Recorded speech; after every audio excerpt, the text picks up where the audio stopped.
Hello students, welcome back. Today we'll discuss about how do you evaluate the patient for difficult mask ventilation. आज का हमारा topic है कि patient को हम कैसे इवेलुएट करते हैं डिफ़िकल्ट मास्क वेंटिलेशन के लिए। तो जब भी हम एयरवे असेसमेंट करते हैं, जो कि ऑलरेडी हमने डिस्कस किया हुआ है टॉपिक एयरवे असेसमेंट, तो एयरवे असेसमेंट में हम ये चीज़ भी इवेलुएट करते हैं कि किस पेशेंट में डिफ़िकल्ट मास्क वेंटिलेशन होती है, जिसमें mask bag and mask ventilation difficult होती है। तो ये हम तभी करते हैं जब हम एयरवे असेसमेंट करते हैं, पेशेंट की एयरवे असेस करते हैं, तो उसी टाइम हमें पता चलता है, ठीक है, कि पेशेंट को हम वेंटिलेट कर सकते हैं विद बैग एंड मास्क या नहीं कर सकते हैं। अगर किसी पेशेंट में डिफ़िकल्ट मास्क वेंटिलेशन है, दैट मीन्स उसमें डिफ़िकल्ट इंट्यूबेशन भी हो सकती है, उसको इंट्यूबेट करना भी डिफ़िकल्ट हो सकता है। तो हमारे पास डिफरेंट सेवरल पॉइंट्स होता है डिफ़िकल्ट मास्क वेंटिलेशन के लिए, जिसमें कुछ इंडिविजुअल इंडाइसिस भी है और ग्रुप इंडाइसिस भी है। अगर हम बात करेंगे इंडिविजुअल इंडेक्सेस की या इंडेक्सेस की, तो उसमें सबसे पहले एक पॉइंट जो है that is presence of beard. अगर किसी पेशेंट में बियर्ड होगी तो उसमें क्या होता है, उसमें मास्क से जो इफ़ेक्टिव सील क्रिएट होती है वो डिफ़िकल्ट होता है, कि इफ़ेक्टिव सील क्रिएट नहीं होती है। तो उससे क्या हो जाता है, वेंटिलेटेड वॉल्यूम जो होता है, जब भी हम पेशेंट को वेंटिलेट करते हैं, मास्क जो होती है वो फेस के साथ टाइटली फिट नहीं होती है, सील क्रिएट नहीं होती है। तो जब भी हम पेशेंट को वेंटिलेट करते हैं, वेंटिलेटेड वॉल्यूम्स जो होते हैं वो लॉस होते हैं। तो उससे क्या होता है, डिफ़िकल्ट मास्क वेंटिलेशन होती है, पेशेंट को हम प्रॉपरली वेंटिलेट नहीं कर सकते। तो क्या किसी पेशेंट में हम रिकमेंड कर सकते हैं कि आप शेव ऑफ करो, बियर्ड जो होती है उसको शेव ऑफ करो, लेकिन कुछ रिलीजियस सिंबल होता है मुस्लिम्स या सिख्स में, जिनमें हम ये चीज़ नहीं करवा सकते हैं, शेव ऑफ नहीं कर सकते, तो उनमें क्या होता है, उनमें ये चीज़ डिफ़िकल्ट होता है, डिफ़िकल्ट मास्क वेंटिलेशन हो सकती है, ठीक है। तो उनमें हम वैसलीन जो होती है वो अप्लाई कर सकते हैं। कुछ रिकमेंड करते हैं कि मास्क सील इम्प्रूव करने के लिए आप बियर्ड पे एक फिल्म जैसी या वैसलीन जो होती है, वैसलीन जो होती है वो अप्लाई कर सकते हो, उसकी फिल्म अप्लाई कर सकते हो, जिससे क्या होगा, मास्क सील जो होगी वो इम्प्रूव होगी। तो प्रेजेंस ऑफ बियर्ड जो है ये भी एक पॉइंट है, ये भी एक कॉज है डिफ़िकल्ट मास्क वेंटिलेशन के लिए। बियर्ड से डिफ़िकल्टी होगी मास्क होल्ड करने में। जब भी आप मास्क होल्ड करोगे पेशेंट के माउथ पे, तो जिस पेशेंट में बियर्ड ज़्यादा होगी लाइक सिख्स एंड मुस्लिम्स में, तो उनमें क्या हो जाएगा, उनमें मास्क सील जो होती है, ये टाइट सील क्रिएट नहीं होती है, तो वेंटिलेटेड वॉल्यूम्स लीक हो सकते हैं, लॉस हो सकते हैं, लीकेज हो सकती है, तो उससे मास्क वेंटिलेशन जो होती है वो डिफ़िकल्ट बन जाती है। दूसरा, ओबीज पेशेंट्स जिनमें लार्ज बॉडी मास इंडेक्स होता है ग्रेटर देन 26 kg पर मीटर स्क्वायर, तो उनमें डिफ़िकल्ट मास्क वेंटिलेशन हो सकती है, वो ग्रेटर रिस्क होती है उनमें डिफ़िकल्ट मास्क वेंटिलेशन की। तो उनमें क्या होता है, उनमें आपको ज़्यादा फोर्स अप्लाई करना पड़ता है ज्यूरिंग वेंटिलेशन, ठीक है। तो इन पेशेंट्स में, ओबीज पेशेंट्स में, लार्ज मास्क जब आप यूज़ करोगे, ठीक है, लार्ज मास्क यूज़ करोगे, तो क्योंकि ये पेशेंट्स ओबीज होते हैं तो लीकेज होने के चांसेस ज़्यादा होते हैं इसमें, ओबीज पेशेंट्स में भी, क्योंकि due to large body mass index, तो उनमें क्या आपको करना पड़ता है। तो इन पेशेंट्स में हम क्या कर सकते हैं, 2% मास्क वेंटिलेशन कर सकते हैं, या लार्ज मास्क हम यूज़ कर सकते हैं, अप्रोप्रिएट साइज औरल नेजल एयरवेज हम यूज़ कर सकते हैं, तो जिससे मास्क वेंटिलेशन जो होती है एडुकेट हो सकती है, मास्क वेंटिलेशन इजी हो सकती है इन पेशेंट्स में, जो पेशेंट्स ओबीज होते हैं। तो इनमें एक्चुअली फंक्शनल रेजिडुअल कैपेसिटी जो होती है वो भी डिक्रीज्ड होती है, तो डिसैचुरेशन होने के चांसेस ज़्यादा होते हैं, जल्दी डिसैचुरेटेड होते हैं, तो मास्क वेंटिलेशन ओबीज पेशेंट्स में भी डिफ़िकल्ट हो सकती है। तीसरा पॉइंट जो है डिफ़िकल्ट मास्क वेंटिलेशन में, जिससे हम इवालुएट कर सकते हैं कि पेशेंट में डिफ़िकल्ट मास्क वेंटिलेशन हो सकती है, that is abnormality of teeth.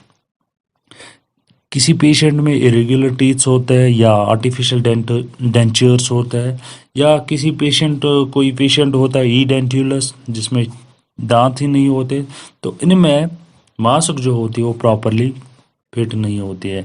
Conventional mask ventilation जो होती है वो डिफ़िकल्ट होती है, क्योंकि या तो इनमें इरेगुलर टीथ्स होंगे जिस वजह से मास्क प्रॉपरली माउथ के ऊपर फिट नहीं हो जाएगी, या एब्सेंट डेंचर्स होते हैं तो उनमें भी क्या होता है, मास्क जो होती है वो डिफ़िकल्ट होती है होल्ड करना, तो मास्क वेंटिलेशन में डिफ़िकल्ट होती है।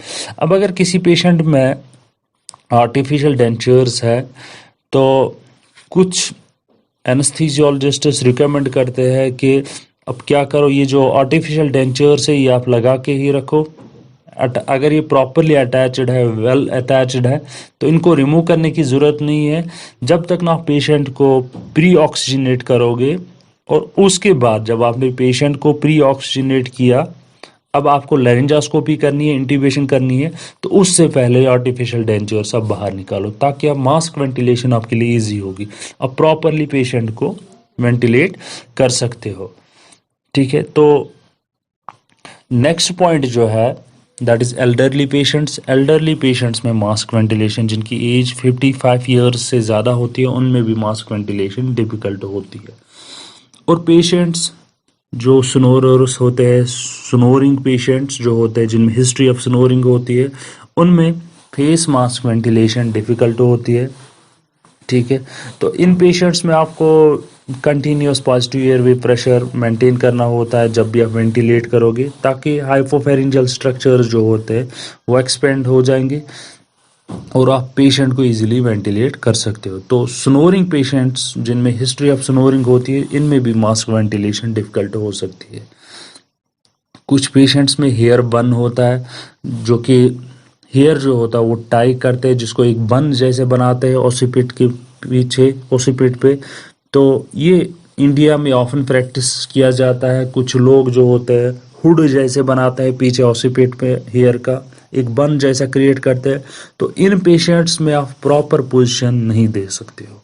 मॉर्निंग स्निफिंग पोजीशन जो देनी है आपको, स्निफिंग पोजीशन आपको पेशेंट को देनी है वेंटिलेशन पर्पज़ के लिए, तो उसमें आपको डिफ़िकल्टी होगी, आप एक्सटेंशन नहीं कर सकते हो एटलांटो ऑक्सीपिटल जॉइंट पे।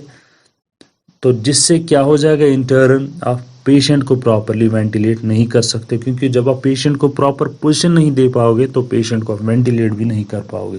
तो उस सूरत में इन पेशेंट्स को ये जो होता है बन जो होता है ये अनटाई करना चाहिए, रिमूव करना चाहिए, रिलीज़ करना चाहिए, ताकि आप पेशेंट का जो हेड है वो आप प्रॉपरली पोजीशन कर सकोगे और पेशेंट को आप प्रॉपरली बाद में वेंटिलेट कर पाओगे।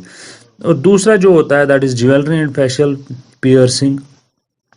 किसी पेशेंट को ज्वेलरीज लगा के है फेस पे, लिप्स पे, टंग पे, तो उससे भी क्या होगा, मास्क वेंटिलेशन जो होती है वो डिफ़िकल्टी होती है। इसीलिए ये रिकमेंड किया जाता है कि प्रोसीजर से पहले, कोई भी प्रोसीजर करना होगा, पेशेंट को वेंटिलेट करना है, तो उससे पहले आप क्या करोगे, जितनी भी ज्वेलरीज होती है वो रिमूव करनी होती है, चाहे वो फेस पे होंगे, लिप्स पे होंगे या चीक्स पे होंगे, ताकि आप पेशेंट को प्रॉपरली वेंटिलेट कर पाओगे।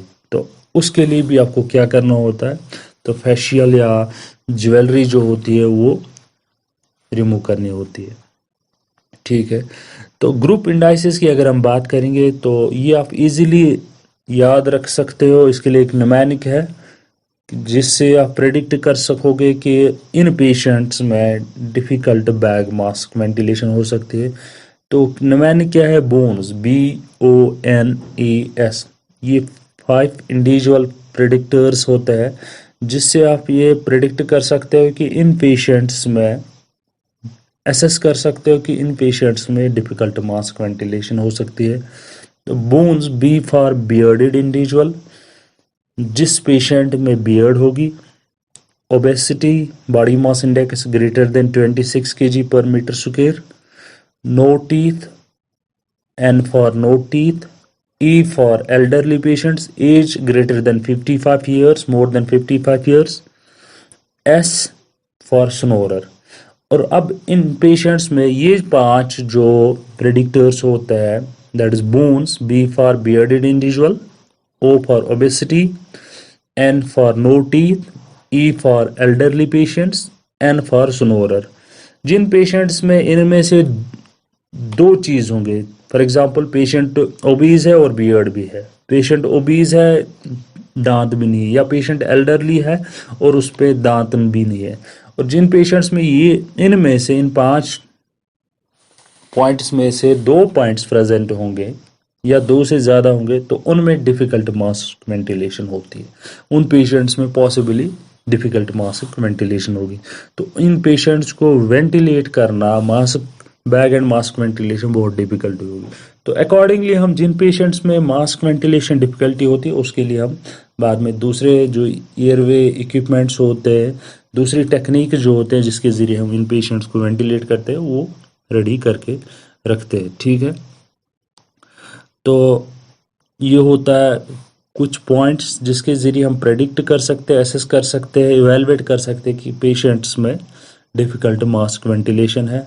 तो इसमें presence of beard, obesity, abnormality of teeth, elderly patient, snorers, hair burn, jewellery and facial piercing. तो ग्रुप इंडाइसिस में bones, bearded individual, obesity, no teeth, elderly, snorer. तो इनमें से पेशेंट्स में जो भी पॉइंट्स प्रेजेंट होंगे 2 या 2 से ज़्यादा, तो उन पेशेंट्स में मास्क वेंटिलेशन जो होती है वो डिफ़िकल्टी होती है। तो ये हमने डिस्कस किया ब्रीफ में डिफ़िकल्ट मास्क वेंटिलेशन हम कैसे इवेलुएट कर सकते हैं, किन पेशेंट्स में डिफ़िकल्ट मास्क वेंटिलेशन हो सकती है। Hope you will understand. Thank you very much.